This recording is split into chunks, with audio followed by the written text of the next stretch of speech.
Bien-aimés frères et sœurs dans le Seigneur, Shalom. Je suis votre humble serviteur, l'évangéliste Saint-Prince Kouka. Aujourd'hui, nous sommes dans une émission dite La Parole Vivante. Alors, cette émission est pour pouvoir encourager, révéler, booster la foi de plusieurs personnes, parce que le Seigneur a dit que l'homme ne vivra pas du pain seulement, mais de toute parole qui sort de la bouche de l'Éternel. Alors, aujourd'hui, j'ai reçu parmi vous, un homme de Dieu, un oint de l'Éternel, qui est en train de œuvrer du côté de la ville de Viry-Châtillon. Vraiment, c'était quelqu'un qui aime la parole.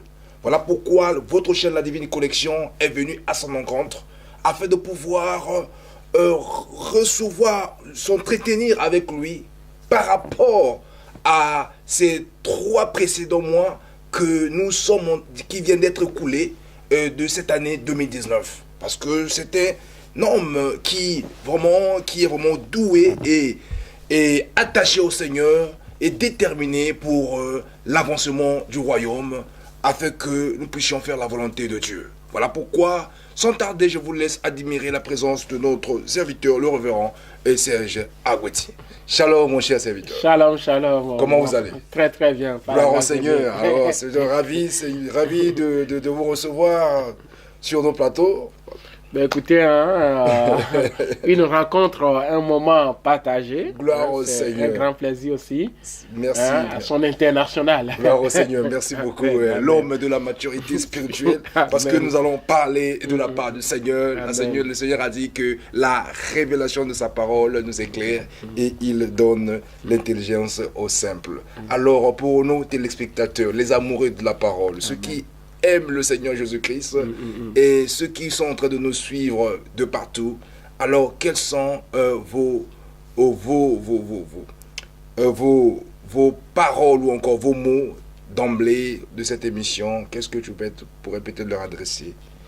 Bon, écoutez, que le nom de l'Éternel soit glorifié. Je suis très très ravi de me retrouver encore sur les plateaux de la connexion divine. Amen. Le ciel ouvert. Amen. Et je sais une chose, si le ciel nous est favorable, la terre n'a pas le choix. La terre n'a pas le choix que d'obéir à ce qui vient du haut. Parce que notre bénédiction vient d'en haut, mais ne vient pas d'en bas. Toute grâce excellente vient d'en haut. Amen. Donc la terre exécute ce qu'il a reçu d'en haut. Si la terre n'a pas reçu l'approbation de m'enterrer, la terre ne pourra pas. Et je suis connecté à celui qui est en haut et non à celui qui est sur la terre. Alors je ne tire pas ma bénédiction de la terre. Alléluia. Alors la terre n'a aucun intérêt à vomir ma bénédiction. Mais c'est Dieu, le ciel, qui doit vomir ma bénédiction. Alors la terre n'est qu'elle a pour exécuter. S'il a volé, il n'a qu'à partir avec la source. On appelle la providence.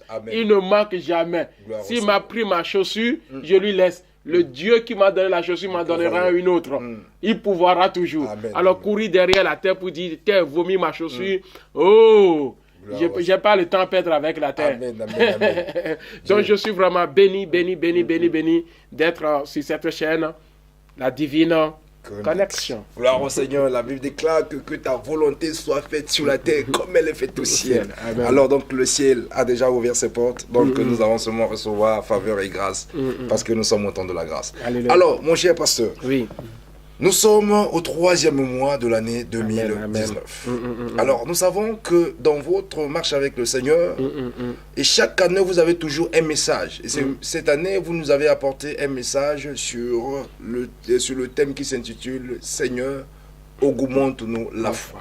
C'est vrai. Alors, Seigneur, augmente-nous la foi, et c'est le message de l'année. Mais votre fonctionnement, vous avez toujours la révélation. Chaque mois, vous avez un thème à débattre. Alors, dites-nous un peu par rapport au premier message de l'année et dans 3 mois que nous sommes aujourd'hui et les 2 mois que nous venons de précéder et le 3e mois que nous y sommes, quels sont les messages que vous avez déjà abordés et quel est le message que vous abordez maintenant en ce 3e mois de mars? On rend grâce à Dieu. Vous savez, Dieu a envoyé Jésus. Jésus comme étant quoi? Le salut. Le salut pour sauver l'humanité. Mais quand Jésus lui-même arrive, il avait des fonctionnements différents. Donc, il va annoncer des paroles heureux ceux-là qui sont comme ça heureux, ceux-là qui sont... Donc, du coup, non seulement il est venu avec le salut, mais il nous a aussi montré les processus pour pouvoir atteindre le salut. C'est vrai.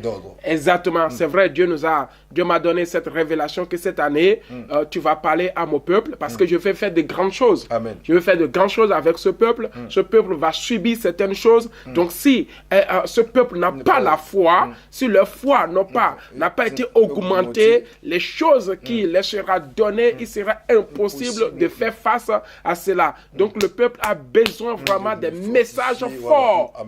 Des messages forts qui vont aiguiser leur foi, qui va leur permettre vraiment de développer leur foi. Et nous avons vu aussi comment ce peuple répond. C'est un peuple qui aime vraiment la parole de Dieu.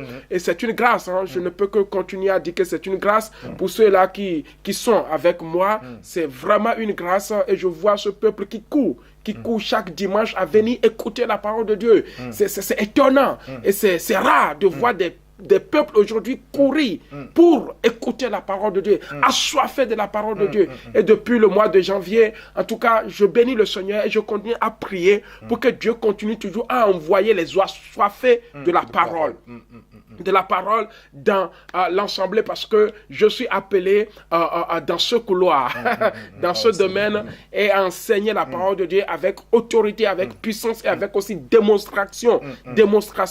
Et les gens sont guéris, les gens sont libérés, les gens sont en paix. Quand vous posez la question aux gens, dites, je suis en paix ici, je suis en paix parce que j'ai trouvé ma place, j'ai trouvé ce qu'il me faut, la parole qu'il me faut, la vie qu'il me faut, et ils ont trouvé. Et moi-même, je travaille fortement, non seulement mes comportements, mes caractères, pour que ce peuple-là reste assidu et fidèle. Et fidèle parce que on peut leur donner à manger, mais la personne qui donne à manger est capable aussi de détruire. Donc nous prions pour que cela ne soit pas ainsi par la grâce de Dieu. Alors, c'est vrai que le mois de janvier, nous avons beaucoup pris le temps de parler sur Seigneur, augmente-nous la foi. Et quelles circonstances Dieu est capable d'augmenter la foi. Et nous avons aussi vu qu'il y a beaucoup de choses qui augmentent dans la vie, sauf notre foi qui n'augmente pas. Voilà, et je pense que c'est un message qui est bien passé, bien véhiculé, bien entendu, et le peuple de Dieu est en train de le mettre en pratique, parce que je vois les résultats. Chaque dimanche, les gens courent vraiment pour venir écouter le message que Dieu a donné à son oint. Et le mois de février fut aussi un mois capital pour nous, où nous avons parlé de l'identité chrétienne. Il y a certaines personnes qui ne connaissent pas leur identité. Certaines personnes qui ne connaissent pas leur identité, parce que comment tu veux que Dieu te donne la grande foi si tu ne sais pas ce que tu es? Si tu sais que tu connais tes valeurs, que tu n'as pas à fléchir genoux devant telle situation, tu n'as pas à avoir peur devant telle situation, ce qui veut dire que le Seigneur est en train d'augmenter ta foi. Et c'est dans cette identité chrétienne où nous avons vu beaucoup de choses que nous ne devons pas nous sous-estimer, que Dieu n'a pas dit tu seras. Et Dieu n'a pas dit en jeûnant tu seras. Dieu a affirmé. C'est une affirmation sans précédent que tu es le sel de la terre. Et quand je comprends que je suis le sel de la terre, tu n'as pas... ce n'est pas ma vie de la sanctification qui fait de moi le sel de la terre. Ce n'est pas ma vie de jeûne qui fait de moi le sel de la terre. C'est un ordre. Dieu me l'a donné, que je suis le sel de la terre. Je n'ai pas besoin vraiment de quoi que ce soit pour reconnaître mon identité. Et quand je sais ce que je suis, je fais tout pour que le sel garde sa saveur. Mais on nous dit que non, pour pouvoir peut-être reconnaître ton identité ou conquérir ta destinée, il faut peut-être jeûner 40 jours. Oui, ça, bon, ça c'est des principes. Mais quand tu connais qui tu es, mais pourquoi jeûner? C'est parce que tu ne connais pas ce que tu es que tu veux atteindre ce que tu n'as pas, ou ce que tu n'es pas. Mais quand tu connais ton identité, et qu'est-ce qui me pousse à jeûner? C'est le ministère qui va me pousser à jeûner. Mais parce que quand je connais que je suis le sel de la terre, alléluia, et que je dois garder ma vie pour garder la saveur. Maintenant, celui qui n'a pas la saveur, ou qui n'a qu'à garder la saveur, c'est eux qui sont en train de jeûner pour pouvoir retrouver leur identité originelle. Mais si tu as déjà l'identité originelle, et que tu ne pêches pas, tu ne vis pas ou ça, ou ça, ou ça, tu sais ce que tu dois faire. Tu rentres dans un milieu, le milieu est infecté, tu as un colorant spirituel. Donc pourquoi jeûner? Donc le jeûne ne suscite pas quelque chose de la part de Satan? Le jeûne... Ça ne provoque pas un miracle? Non, le jeûne... Ça ne te fait pas rentrer dans ta destinée? Le jeûne, c'est pour la mission. Jésus-Christ nous a montré jeûner pour la mission. Et Jean-Baptiste nous a montré jeûner pour la mission. Et nous avons vu beaucoup de personnes, quand tu es en train de perdre ta destinée par rapport à la mission, tu dois jeûner. Ninive est en train de perdre les destinées par rapport à l'appel de Dieu dans leur vie. Et Dieu dit, si vous restez comme ça, sans rien faire, sans m'invoquer, mais je risque de vous détruire. Et ils ont commencé par jeûner. Et là, ils ont vu la main de Dieu. Et Dieu a commencé par utiliser ce peuple qui était un peuple de Babylone. Hein, qui était un peuple de Babylone. Donc le jeûne, quelque part, nous amène sur le terrain du ministère. Quand Jésus a parlé avec les disciples, quand ils chassaient les démons, et ils n'ont pas réussi, il dit, mais vous ne savez pas que ce type de démons ne sortent que par la prière et le jeûne. Donc la destinée, c'est quelque chose que Dieu t'a donné. Je n'ai rien, voilà, je l'ai déjà. Il dit, je suis le sel de la terre. Maintenant, si je vais en mission, je dois mettre ma vie en ordre, chercher la face de Dieu dans le jeûne et dans la prière, et je vais en mission. Mais comment reconnaître ton identité? Bon, la seule façon, l'évangéliste, pour reconnaître sa vraie identité, ne permet jamais que quelqu'un te dise de sa bouche, mais permet que Dieu te le révèle par rapport à la parole. Sinon, tu auras des paroles flatteuses. Alléluia. C'est comme je dis à ma fille à la maison, ouais, toi tu es un génie. Ça, c'est des encouragements, en quelque sorte, pour les réveiller. Voilà. Pour le réveiller. Donc je lui lance, je vois, voilà, mon fils, toi, tu es quelqu'un qui, tu es un génie, tu travailles beaucoup, juste pour l'encourager. Parce que je sais que ce qu'il doit devenir, ce n'est pas ça, c'est un travail. Si Dieu l'a déjà prédestiné à quelque chose, il faut qu'il travaille pour l'obtenir. Mais quand Dieu te dit que tu es la lumière, il n'a pas dit que tu seras. Tu es déjà. Tu es déjà. Donc, reflète ce que je suis. Et le jour où je prêchais ça, les gens ont compris que non. Je suis quelque chose que j'ignore. Voilà. C'est parce qu'il ne faut pas que les gens nous disent ouais, tu es un vaillant héros. Non. C'est dans la bouche de Dieu que Gédéon a entendu je suis un vaillant héros. Et en ce moment, Gédéon, Dieu ne jouait pas avec Gédéon.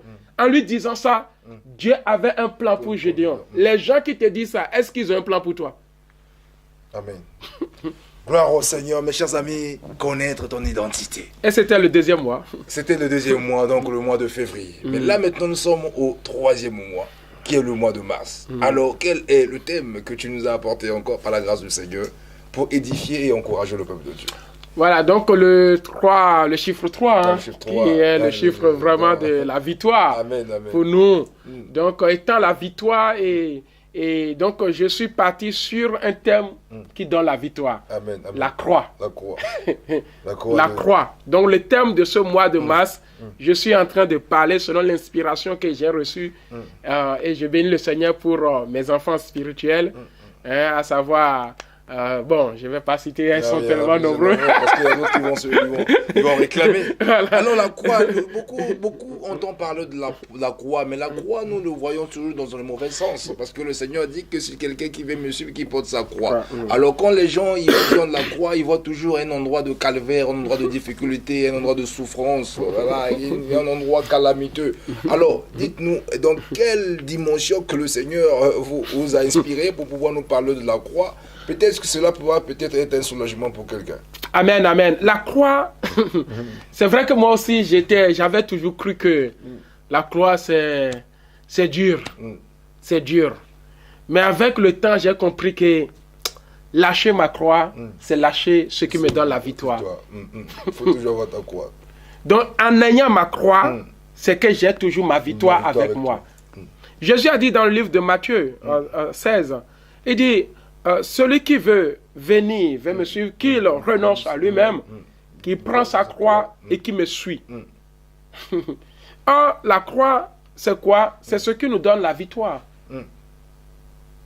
La victoire, notre victoire se trouve dans la croix. La croix, ce n'est pas une souffrance. Ce n'est pas une maladie qui est dans ton corps. Ce n'est pas une douleur qui est dans ton corps. Mais c'est ce qui te donne quoi? La victoire. Donc quand Jésus te dit, prends ta croix, autrement dit, prends ce qui te donne quoi? La victoire. Parce que tu ne peux pas prendre ce qui te donne l'échec pour suivre Jésus. Il y a un problème. Toi-même, tu sais que le péché t'amène à la mort. Tu es dans le péché et tu es en train de suivre Jésus. Ça marche pas. Ça marche pas. Mais quand Jésus te dit, prends ta croix, c'est-à-dire, fais tout pour que ce qui domine le péché là, tu le prends avec toi et sur moi. Parce que tu sais que si tu ne connais pas, tu ne commets pas le péché, tu es dans la victoire. Amen. Quand Dieu dit, ne fais pas ci, tu ne le fais pas, tu es dans la quoi? Dans la victoire. Donc le fait de prendre la croix, c'est de dire que non au péché. Or celui qui dit non au péché réussit à tous égards. Amen. Amen. Et nous allons le voir pour que les gens puissent nous comprendre. On va lire dans un premier temps. Qu'est-ce que j'aimerais dire? La croix, c'est tellement puissant. Puissant. Puissant dans quel sens? Que c'est le centre de notre vie. La croix, quand vous prenez la croix, et quand Jésus était mort à la croix, d'abord la croix c'est une malédiction. D'accord? Et la Bible nous dit que maudit soit celui qui est pendu au bois. Et lui, il a accepté cette malédiction pour nous, pour aller mourir sur le bois. Dans quel but? Pour remporter la victoire. Parce qu'il a dit maudit. Et quand lui, il a été, il n'était pas maudit. Il a remporté la victoire. Donc, ce qui veut dire que ce qui était interdit, lui, il a dit, je le ferai pour briser l'interdiction. Et il a brisé cette interdiction pour toujours. Amen. Pour toujours. Et il dit que si moi je l'ai fait pour remporter la victoire, toi aussi va vaincre la mort pour remporter la victoire. Donc c'est vraiment ça. Et c'est le centre de tout chrétien. En fait, quand vous prenez la croix ce n'est pas au nom du Père, un signe vertical, horizontal, l'amour. Non, ça n'a rien. C'est spirituel. C'est spirituel. Il faut que nous arrivions à le comprendre, évangéliste. La croix, qu'est-ce qui nous amène à la croix? Le péché. Le péché. Parce que nous étions tellement errants. La Bible me dit que Jésus a pris tous nos péchés et il l'a amené où? Pour les détruire. Toi et moi, nous n'avons aucun pouvoir de détruire le péché. C'est Jésus qui l'a fait pour nous. Et c'est ça notre croix. Et qu'est-ce qui s'est passé à la croix? C'est-à-dire, à la croix, c'est la fin des œuvres du diable. Donc, tout ce qui est œuvre du diable, lorsque tu présentes la croix, c'est que tu te dis, moi, je ne suis pas avec vous. Et la croix, non seulement c'est là où les œuvres du diable ont été détruites, et là où aussi le péché a été englouti, mais la croix, c'est le lieu de la réconciliation entre moi et Dieu. C'est le seul endroit où Dieu me réconcilie. Je suis réconcilié. Amen. Ça veut dire quoi? Donc, si je veut dire que je vois un péché de la fornication, je ne tombe pas dedans, je suis toujours réconcilié à qui? Avec Dieu. Donc, la croix, c'est là où on a détruit le péché. Et quand tu portes cette croix, tu es en train de dire, je suis en train de détruire un péché dans ma vie. Amen. Le péché de mensonge était détruit et je porte ma croix. Amen. Je ne tomberai plus dedans. J'ai la victoire sur toi. Le péché de la fornication, le péché de l'adultère, le péché de la convoitise, le péché de l'argent, le péché de si. Moi, j'ai la croix.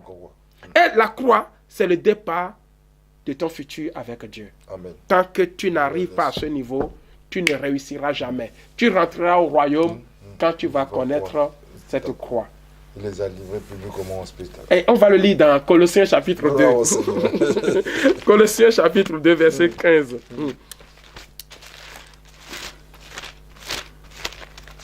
Colossiens chapitre 2.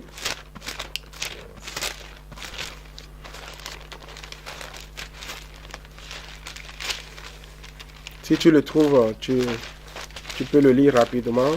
Voilà, Colossiens chapitre 2, je lis à partir de verset 14, il dit quoi? Il a effacé l'acte dont les ordonnances nous condamnaient et qui subsistait contre nous. Et il l'a détruit en le clouant à la croix. Donc la croix n'est pas un symbole. C'est un acte spirituel. Donc, tout ce qui nous condamnait, il a détruit en le clouant à la croix. Donc si tu portes ta croix, c'est évident qu'il y a un péché, il y a un malheur qui te condamne. Mais toi, tu dis non, tu le détruis et c'est fini. Amen. Gloire au Seigneur. Amen, amen, amen. Dieu est merveilleux pour sa parole, pour essayer d'éclaircir les enfants de Dieu au travers des Écritures, parce que c'est la parole de Dieu qui nous éclaire. Donc nous rappelons que le pasteur Cesc Agouti, il est de l'église CDAE, donc Centre des disciples Amour et Unité, ici à Véry-Châtillon, donc tout près de la gare. Donc ici vraiment on aime la parole. Amen. Alors j'aurais voulu aussi savoir par rapport à l'Assemblée. Et tout à l'heure, vous venez de témoigner les révélations que l'Assemblée a reçues. Alors, je constate que l'Église CDAU, par rapport aux fidèles, aux disciples, les gens viennent chercher d'abord la parole. Et après, le reste, ça va les suivre. Les miracles, les prodiges, ça se fait, mais au travers de la parole. Mais la première des choses, c'est d'abord la parole de Dieu. Parce que nous constatons qu'au travers les émissions de l'Église, que les fidèles de l'Église ont la capacité de défendre la parole de Dieu. Et ils reconnaissent, au fait, les enseignements qu'ils reçoivent par rapport à ce ministère. Alors, que dites-vous par rapport à tout cela? Oui, c'est une grâce d'avoir un peuple obéissant, un peuple qui est à l'écoute, un peuple qui sait là où il va, un peuple vraiment prêt à connaître la parole de Dieu. Et je suis vraiment fier, pas pour m'enorgueillir, mais dans le sens spirituel, de cette assemblée que cette assemblée est vraiment là pour mettre en défi ce que dit Osée, chapitre 4, verset 6, que mon peuple périt faute de connaissance. Donc c'est un peuple qui a compris que nous n'allons pas être dans la vague de ceux-là qui périssent, mais nous allons obéir à Dieu pour que cette parole ne s'accomplisse pas à leur sein. C'est comme il a dit dans Ephésiens 4, que l'homme de Dieu, Dieu a choisi l'homme, a donné un homme à l'Église pour le perfectionnement des saints, de telle enseigne que le peuple ne soit pas ballotté de gauche ni à droite ou flottant de gauche à droite. Et je bénis le Seigneur que vous-même aussi, vous l'avez remarqué que c'est un peuple qui est en train de grandir spirituellement. Nous n'avons pas encore atteint le but, nous attendons le retour de Christ. Mais il n'y a pas de distraction au milieu de ce peuple. Quand il y a un sujet qui va distraire, je n'interviens pas. C'est eux-mêmes qui interviennent. Ça ne nous convient pas. Donc, quand tu viens à CDAU, même si tu es un homme de Dieu, un serviteur, si tu n'as pas la parole, ça se remarque. Ça, avec les fidèles, ça serait pas facile. Parce que je ne me vante pas d'eux, mais je suis fier de comment ce peuple est en train de connaître la parole de Dieu. La parole de Dieu. Et en connaissant la parole de Dieu, je côtoie mes enfants. Hein. Il y a la paix, il y a la tranquillité. Sauf d'autres qui ne veulent pas comprendre, croient qu'il faut encore faire quelque chose. Non, mais cette solidarité au niveau de la parole est là. Et c'est un peuple vraiment qui est à l'écoute. Et je les félicite. Hein. Je vous félicite encore à continuer comme ça, à chercher premièrement la parole et les autres choses vous sera données par-dessus. Gloire au Seigneur. Voilà, nous encourageons l'Église CDAU pour leur engagement à connaître la parole de Dieu, parce que le Seigneur a dit que l'homme ne vivra pas du pain seulement, mais de toute parole qui sort de la bouche de l'Éternel. Parole qui leur fait du bien. Amen, amen. Et que ça soit vraiment une vie pour tout et chacun. Alléluia. Alors, nous voyons toujours que l'église CDAU est toujours dans les activités. Alors, quels sont déjà des projets à venir pour le cadre, toujours le souci de pouvoir former les disciples et équiper des hommes et des femmes qui seront capables de pouvoir en fait représenter le royaume de Dieu. Amen. Partout où ils iront. Bon, dans toujours ce grand sujet que Dieu m'a donné concernant Seigneur, augmente-nous la foi, la parole de Dieu dit dans le livre de Romains, pour nous qui connaissons très bien ce verset, qui dit quoi? Que la foi vient de ce qu'on entend. Et ce qu'on entend vient de la parole de Dieu. C'est pour cela que nos cultes vraiment sont focalisés sur la parole. Nous donnons plus de temps à la parole qu'au don, au ministère des dons. Et ce sont des choses que nous n'exclusons pas parce que dans l'appel que Dieu m'a donné, il a parcouru, il a proclamé, il a enseigné, il a guéri.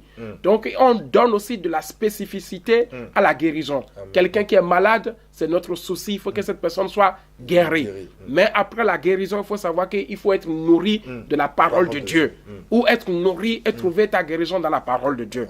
Donc pour maintenant parfaire l'appel ou le sujet que Dieu m'a donné sur comment augmenter la foi, j'ai mis en place cette année une école de formation qu'on appelle la formation des disciples, qui a eu lieu tous les 2 premiers samedis du mois, et il y en a au moins une vingtaine de personnes qui sont inscrits et qui suivent les cours d'une manière académique. Des jeunes ou encore des adultes bon, on rend grâce à Dieu, on a un peuple qui est mélangé. Il n'y a pas que des jeunes, mais il y a de toutes catégories. Certaines personnes pensent que non, leur âge, leur temps, non, leur âge est déjà dépassé. Ici, il y a de toutes catégories. Il n'y a pas quelqu'un sous-estimé. Il y a pas. Donc, ça fait partie aussi des projets pour parfaire la mission de cette année, Seigneur, augmente ma foi. Donc, sur l'enseignement. Donc, je me suis donné vraiment, je me donne à fond. On a des cours, nous tous, on est dedans. C'est un cours vraiment académique. Amen. Où on ne rigole pas, on ne blague pas. Les gens sont sérieux. Et le cours là se donne. Et je sais qu'à la fin, il y aura un certificat parce que moi-même aussi, j'ai été enseigné. Je suis resté sur les bancs. J'ai reçu cet enseignement. Et je vais les communiquer aussi aux autres. Ça fait partie. Et en plus de ça, pour parfaire aussi la mission qui est Seigneur, augmente-nous la foi, nous avons des activités à venir, par exemple, la journée, la convention des femmes, la convention des femmes qui aussi va nous booster, pour pouvoir aussi voir notre foi grandir. Et c'est mon épouse qui est en charge, qui est responsable de cette organisation. Je ne sais pas à quel moment vous nous suivez. Si c'est après la convention, c'est pas grave. Mais si c'est avant la convention, voilà. Et ça se déroulera le vendredi 26 avril et le samedi 27 avril. Ce seraient des moments formidables, des moments glorieux avec 2 servantes de Dieu que nous invitons et nous-mêmes nous serons là dans l'organisation. Femmes, où que vous soyez, rejoignez-vous à nous. Vous avez un talent que vous voulez exprimer ce jour-là, contactez-nous, on fera de notre mieux pour que ne fût-ce qu'une minute, 2 minutes, vous pouvez aussi vous exprimer par rapport à vos talents. Tout ceci, c'est des processus. Il y a aussi d'autres activités à venir. Voilà, on encadre aussi les jeunes. Il y a des jeunes qui sont en train de travailler, qui sont très efficaces. On a une vingtaine de jeunes dans l'Assemblée. Vraiment, quand il dit jeunes, moins de 25 ans, à peu près, qui sont très efficaces et très dynamiques dans leur travail. Et c'est une jeunesse que je dois encourager. Je dois encourager. C'est vrai qu'on ne nous voit pas sur les réseaux, mais c'est un travail interne que je suis en train de faire. Et quand la maturité ou le temps sera fixé, ce sera une explosion. Moi-même, je veille dessus, je suis derrière et je fais le travail du Père,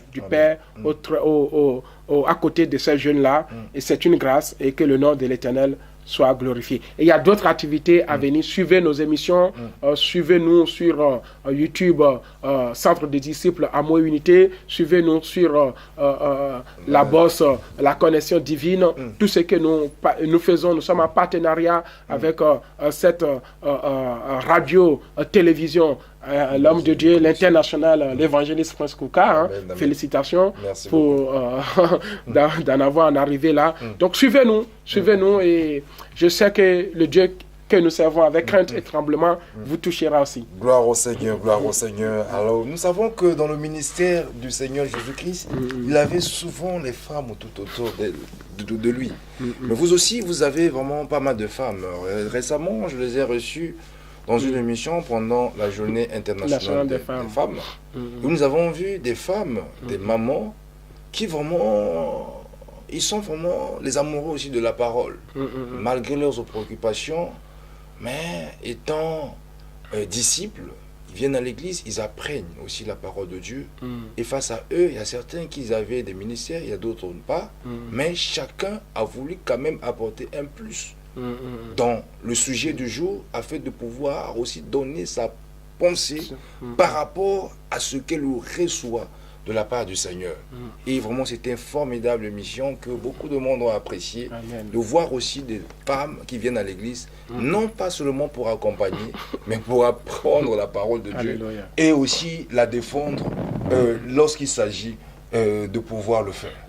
Alors, étant que pasteur, berger, qu'est-ce que vous pouvez peut-être dire à ces femmes ou à d'autres femmes qui se sentent peut-être inutiles ou bonnes à rien, seulement en train de vouloir venir accompagner et assister au fait d'accompagner des hommes à l'église? Oui, j'aimerais dire simplement à des femmes qu'aujourd'hui, c'est la preuve que surtout les maris, les hommes, que les femmes, quand elles viennent à l'église, il y a un intérêt. Et cet intérêt, c'est l'intérêt du royaume. Amen. En tout cas, c'est ce que moi, je fais pour que la femme ait sa place, non seulement à l'église, mais aussi dans la société et au-delà de la société, qui est le royaume. Qui est le royaume. Et ces femmes-là, comme la Bible nous dit que nous devons être enseignés pour défendre la doctrine. Amen. Si tu n'es pas enseigné, tu ne peux pas défendre la doctrine. Et c'est l'enseignement qui nous permet de défendre la doctrine. Amen. Et ce jour-là, j'ai vu ces femmes-là défendre la doctrine. Vous avez posé une question sur l'émancipation de la femme. Je voyais mes enfants vraiment défendre chacun à son côté. Et vraiment, cette doctrine-là, je suis fier. Et ce n'était qu'un groupe, un groupe, ce n'est même pas tout le monde. Mais chaque personne dans l'assemblée était capable vraiment de faire face à de telles choses. Donc j'aimerais dire à quelqu'un... Il y a des personnes qui n'étaient pas préparées. Et il y en a d'autres qui n'étaient pas préparés ce jour. On les a pris un dimanche après le culte. Mais on était étonnés de voir aussi les capacités à répondre. Donc ce qui veut dire que ce que nous enseignons à ces femmes-là, elles ne sont pas là pour être là. Elles sont là pour être enseignées, pour écouter et pour la mettre en pratique, comme le dit la parole dans le livre de Jacques. Ne vous ébornez pas à écouter simplement. Et ces femmes-là ne viennent pas pour écouter. Ces femmes-là ne viennent pas pour suivre un pasteur, un jeune pasteur ou un vieux pasteur. Mais ces femmes-là sont là pour un propre intérêt qui est l'intérêt du royaume. Et ça, on l'a fait remarquer. C'est pour cela que moi, je laisse ces personnes-là devant pour qu'elles puissent s'exprimer. Parce que je sais que je ne suis pas là pour m'abuser d'elles ou de qui que ce soit, mais pour les apprendre quelque chose et qu'elles deviennent aussi quelque chose demain. Parce que moi, je ne resterai pas là tout le temps. Un jour, je peux mourir à tout moment. Je ne le souhaite pas. J'ai encore d'autres promesses à réaliser. Exactement.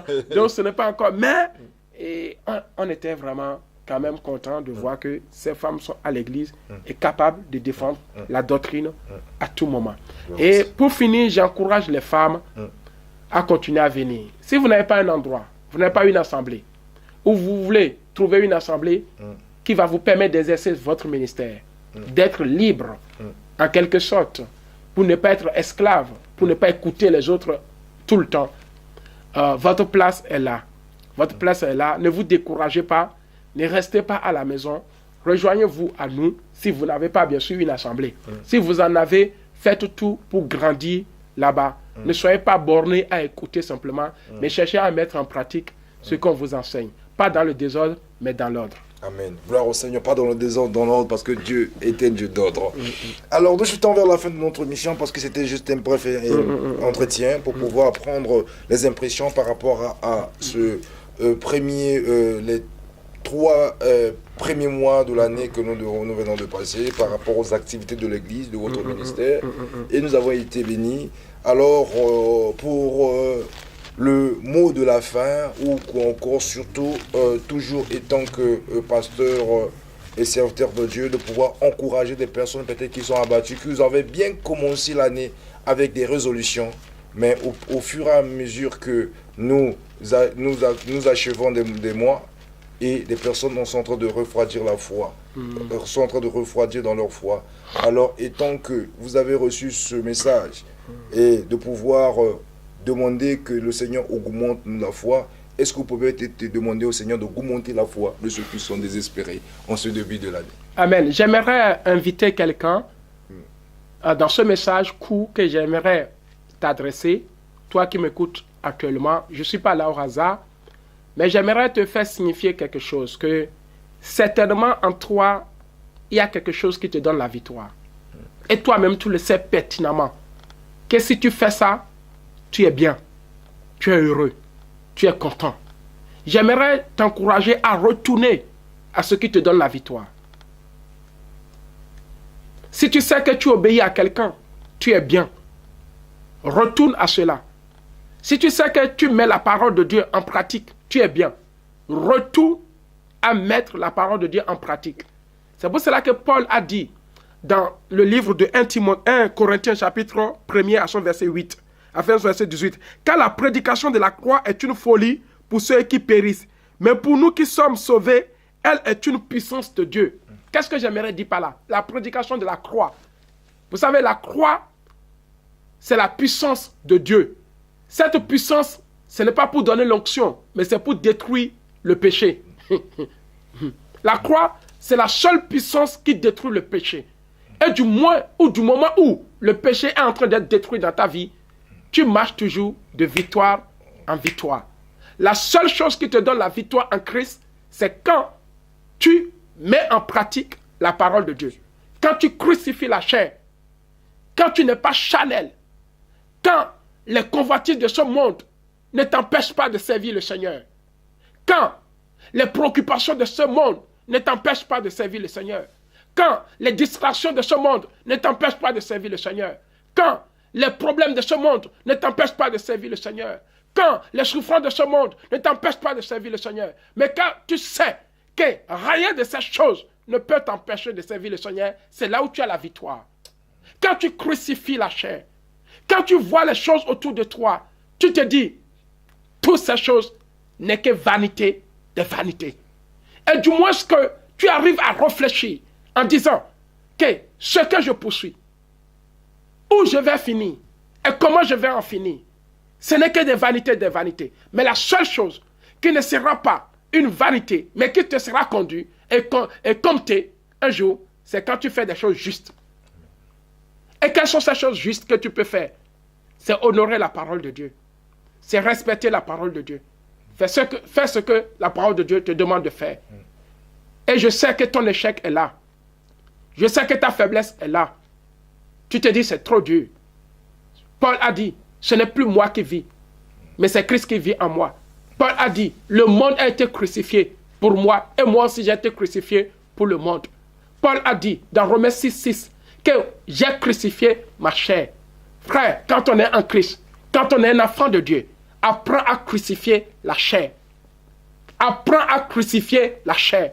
Tant que tu n'as pas crucifié la chair, tu vas toujours marcher de faiblesse en faiblesse. Car Jésus a dit, priez et veillez, car la chair est faible. La chair comment est faible? Mais l'esprit vivifie. L'esprit est fort. Les deux s'opposent l'une à l'autre. La chair s'oppose à ce qui donne la victoire. Et l'esprit aussi s'oppose à ce qui donne à l'échec.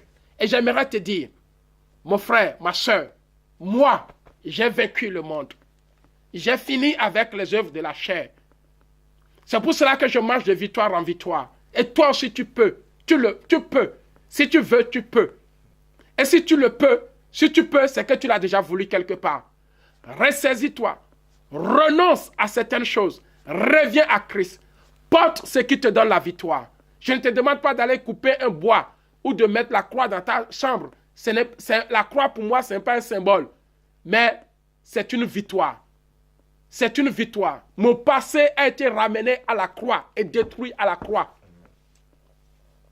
Les œuvres du diable, de la sorcellerie qui me cherchaient à me détruire ont été ramenées à la croix et détruites à la croix. Ma vie a été réconciliée avec Christ par la croix. Et mon futur a démarré au moment de la croix. Tout se passe autour de la croix. Alors, je t'encourage. Lève-toi. Crucifie la chair. Arrête de murmurer. Arrête de voir le mal partout. Il n'y a pas que le mal. Tu peux aussi voir la victoire. Est-ce que tu as déjà songé voir ta victoire un jour? Que toi aussi tu peux réussir? Que toi aussi tu peux gagner? Que toi aussi tu peux être couronné demain? Que toi aussi tu peux en franchir, triompher? Qu'est-ce qui te fait triompher du monde? Qu'est-ce qui te fait triompher du monde? Il n'y a que la foi. Il n'y a que lorsque tu crucifies la chair. Alors ne vois pas le mal partout. N'insulte pas tout le monde. Ne murmure pas. Tant que tu n'as pas laissé ces choses, tu marcheras toujours de défaite en défaite. Ne vois pas ceux-là qui réussissent dans leur vie, mais regarde toi-même que toi aussi tu peux réussir. Prends la parole de Dieu. Prends la croix. Comme je le dis, ce n'est pas une souffrance. Si tu es persécuté à cause de Jésus-Christ, continue, c'est normal. Mais si tu es malade et tu dis que je garde ma maladie, la maladie n'est pas une croix. Parce que la maladie, c'est une malédiction. Dans le livre de Deutéronome, le Seigneur l'a dit que voici la maladie qui frappera ceux-là qui désobéiront. C'est une malédiction. Et tu ne peux pas prendre une malédiction pour suivre une bénédiction. C'est impossible. C'est impossible. Si c'est que quelqu'un te dit, oh, la maladie c'est une croix, garde-la et suis Jésus. Et on ne peut pas prendre une malédiction pour suivre Jésus. Jésus c'est une personne bénie. Jésus c'est une personne bénie. Alors tu dois chercher les conséquences de cette maladie et mettre fin à cela. Sors de cette maladie. Jésus va te guérir avant que tu ne le suives. Tu ne peux pas dire je suis dans une souffrance. Qu'est-ce qui t'a causé la souffrance? Est-ce que c'est le nom de Jésus qui t'a causé la souffrance ou c'est toi-même qui t'a causé la souffrance? Si tu gardes cette souffrance pour dire, ouais, non, si on te persécute à cause de Jésus, là c'est normal. Moi aussi je suis persécuté à cause de Jésus. Parce que heureux seront vous quand on vous persécutera à cause de mon nom. Je ne peux pas enlever cette persécution. Je la garde parce que c'est elle qui me donne la victoire. Mais si je souffre, pas à cause de Jésus, parce que je me suis mal comporté quelque part, parce que j'ai insulté quelqu'un, parce que j'ai fait quelque chose de honteux et on me fait souffrir, frère, ça, donc tu dois identifier ta souffrance. Si tu souffres à cause de Jésus, là c'est une bonne souffrance. Mais si tu souffres à cause de tes erreurs, c'est une mauvaise souffrance. Tu dois l'abandonner avant de suivre Jésus. C'est moi, le serviteur de Dieu qui te parle. Et j'aimerais que tu te réconcilies avec Jésus au travers de la croix. La prédication de la croix, c'est l'abandon du péché. La prédication de la croix, c'est l'abandon de la fausseté. La prédication de la croix, c'est l'abandon de la haine. La prédication de la croix, c'est l'abandon totalement des convoitises de ce monde. La prédication de la croix, c'est l'abandon. Tu es là à insulter tous les hommes de Dieu. Aucun n'est bon pour toi. Aucun n'est bon pour toi. Et toi-même, au moins tu es une bonne personne. Parce que tu es un serviteur de Dieu aussi. Au moins si toi tu es bon, gloire à Dieu. Continue sur ton chemin. Va faire ce que Dieu te demande de faire. Que Dieu t'aide à crucifier la chair. Je t'encourage, lève-toi. Je vais t'aider à réussir spirituellement. Je vais t'aider à avancer. Et si tu es là aujourd'hui, tu peux lever ta main, je vais prier. Seigneur, tu es le Dieu qui te touche. Ton serviteur a reconnu qu'il y a encore du travail dans sa vie. Et qu'il y a des éléments encore dans sa vie qui a besoin d'être crucifiés. Jésus-Christ de Nazareth, que nous prêchons sur cette chaîne, sur la chaîne Connexion Divine. Seigneur, le ciel est ouvert. Fais grâce à cette personne. Fais grâce à ta servante. Fais grâce à ta servante. Donne à ta servante ou à ton serviteur, oui, l'esprit. Car la parole déclare, ce n'est ni pas la chair, ni pas la puissance, mais par ton esprit. Que l'esprit de Dieu arrive sur elle maintenant. Arrive sur cette personne. Reçois l'esprit de Dieu. Reçois la puissance de Dieu. Et que les œuvres de la chair soient crucifiées en toi.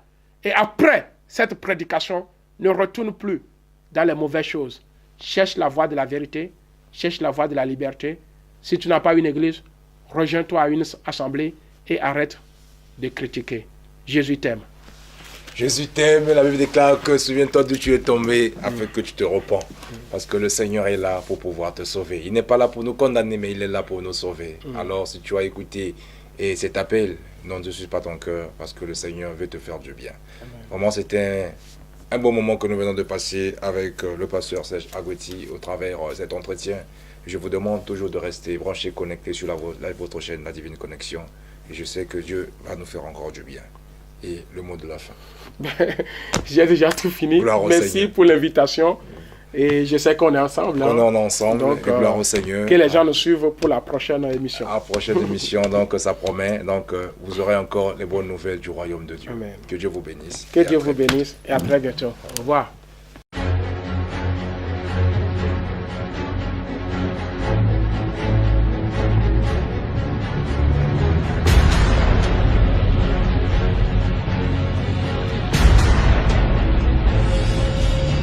À vous les amoureux de Jésus-Christ et de sa parole vivante.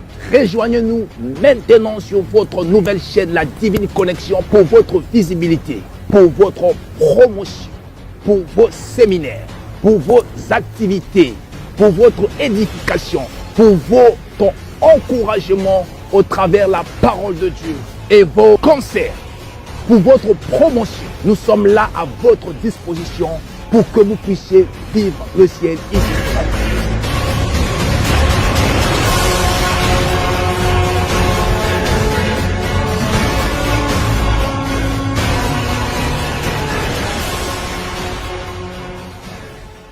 Bien-aimés frères et sœurs dans le Seigneur, Shalom. Je suis votre humble serviteur, l'évangéliste Prince Kouka.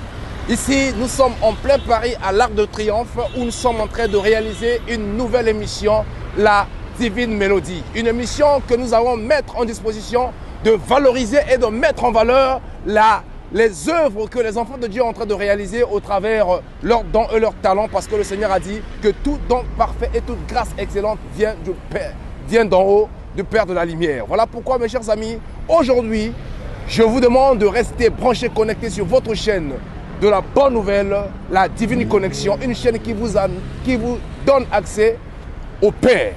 Alors, nous allons découvrir les talents, les dons qui sont aux dispositions du corps de Christ. Alors, restez branchés, connectés. Que Dieu vous bénisse.